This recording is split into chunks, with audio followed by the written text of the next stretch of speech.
شاید روزی از روزها تو رو غیبت کرده باشم.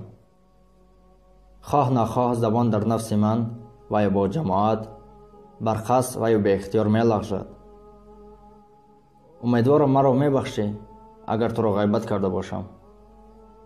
من فهمیدم که الله شخص غیبت کننده رو نمی بخشد تا آن دمی که شخص غیبت شده نباشد. شخصی که مرا غیبت کرده است یا که در حقم یگان کاری بد کرده است یقین داند که من او را به خاطر الله بخشیدم و امیدوارم که این شخص نیز مرا می بخشد. این نه به خاطر ذوق و بیچارگی است بلکه به خاطر ترس از اللهی که آسمان و زمین در اختیار اوست. این نوار یک دعوت برای یکدیگر را بخشیدن است.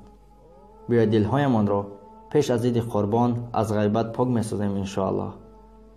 این نوار به هر کسی که در روی خط داری روان کن ان شاء الله که کار خیر است.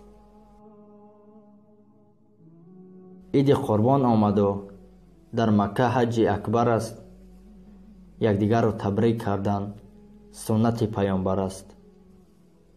با کمال احترام از طرف کارگردان شبکه صالح برا مردم جمهوری تاجیکستان را، مردم مسلمانان دنیا را با آمد عید قربان تبریک و مبارکباد میگویم. از درگاه الله رحمان الرحیم که زمین و آسمان در اختیار اوست مغفرت گناهان، هدایت به راه راست، هدایت به دین را تمنا مینماییم.